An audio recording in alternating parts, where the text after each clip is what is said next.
I'm Silvanna with the XP Realty, and I'm here with John from Seven Locks. We're going to get to know Seven Locks, our local brewery.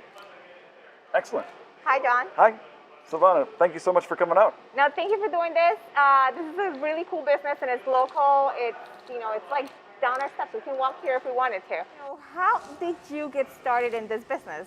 So the two owners, Jim and Keith of Seven Locks Brewing Company, went to school together at University of Maryland, and then went their separate ways after college, but came back, both moved here and started working in their various fields.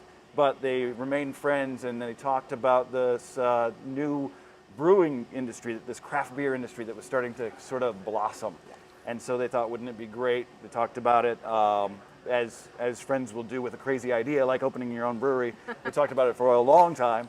But in the fall, in November of 2015, we opened up the Seven Locks Brewing Company, and it's been a bumpy ride occasionally, but overall a really great move.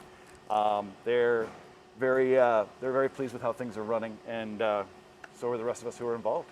We're pleased to have a brewing company in our neighborhood. Right. And the coolness, I guess the extra cool factor is you guys are super creative with your flavors and your names. How do you come up with this?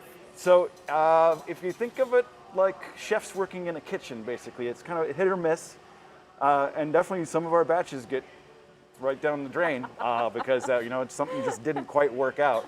But it's just trying to find that right combination of ingredients that work well together. Our flagship, which I am now been directed to call Surrender Rye IPA, our Rye PA. It's a pale ale using rye in the malt base that really mellows out the hops because it's a very hoppy pale ale, but it's delicious. There's a good reason it's our flagship. We could sell a lot of it, but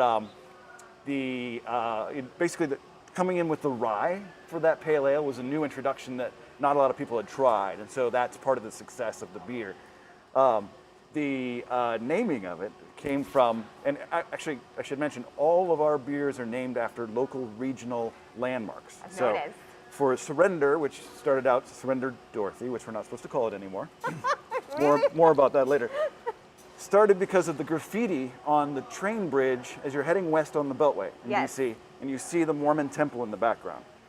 Somebody at some point had spray painted Surrender Dorothy as if it was Oz.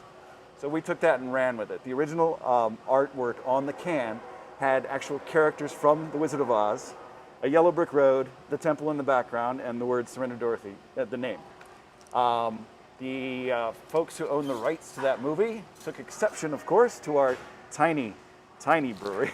No way! And said, no, you can't do that. So the first wave was we just had to take the characters off the artwork. And now, as of this past Tuesday, we are no longer on social media supposed to use that young lady's name who stars in that movie and also the yellow brick road. So I cannot believe that. yeah, I know. It's like we're not, I'm sure we're not stealing their business too much, but it's basically we are selling something using somebody else's trademarked or copyrighted logo. So there we are. We're moving on to Surrender Rye PA, and it's still going to be the same great beer. So make sure people still buy that, of course.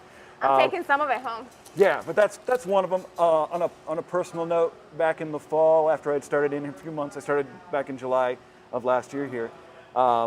They were working on a New England IPA in the brew house, and they kept calling it Jazz. They just nicknamed it Jazz. And so I was like, started to do a little research. I've been a blues and jazz fan, and I thought about local DC legendary jazz club, and I came up with, what about Blues Alley? And I presented that with some background information, and everybody looked at it. It's a team effort, everything here. And so they took a look at it, and it was passed around, and everybody was like, yeah, that's a great name. So I got to name my first beer back in the fall. It was very cool, but it's Blues Alley, which I think may have closed, unfortunately. But if it does open back up, make sure you go see music there, because it's a great space. Thanks for the But recommendation. that's part of the naming process. But basically, like everything else, Devil's Alley is a campground nearby. But if you go through I can go through the whole list of beers and tell you what the names are about. But it's mostly outdoorsy stuff: hiking, biking, kayaking, camping. That's the basis for most of it. See behind us, Silvanna. the 7 Locks, people are always like, oh, so you must be on 7 Locks Road, which there is, but no, we're not. Very close, too. We're in Potomac, but not too far from here. And a lot of the stuff is based around the C&O Canal, the Chesapeake and Ohio Canal.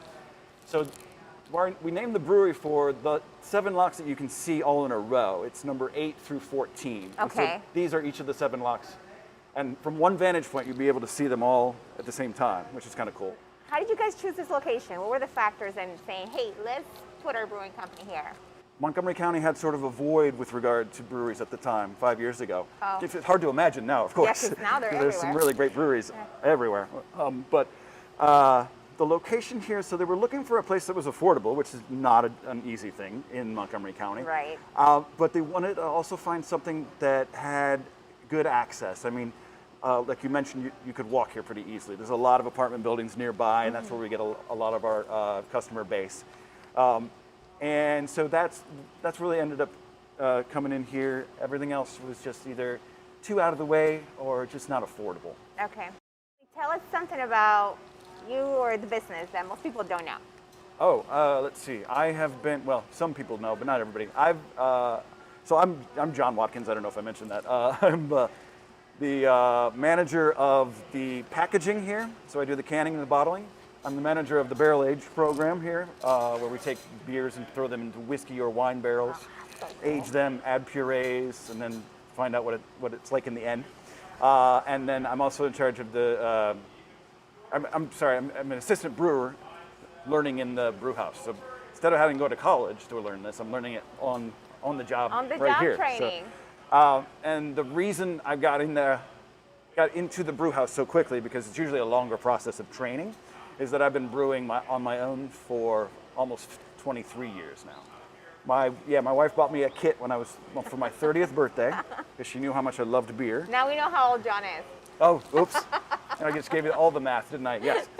But yeah, so I've been doing my own brewing at home, and so I'm really familiar with the process, really familiar with bringing in recipes, which is what they want me to do. So it's kind of I started out as a beer tender here in July, but then the production team left, so I quickly filled in for them. And so I'm able to put that knowledge base to good use, basically. So it's something where it's like they don't have to explain a lot of the process to me, because I understand the process is just, as opposed to I work 5 gallons at a time at home, and we're doing way more than that here. But for like Surrender, the one they're making today, is going to be 2 of those, so it'll be 30 barrels. Okay, wow. Yeah, so That's a lot of beer. it's a lot of beer. Yeah. Well, this was really cool to learn more about what you guys are doing here, your business, how it started, how you even got started. So thank you so much for doing this, John. My pleasure. It's been a pleasure. Thank you for watching.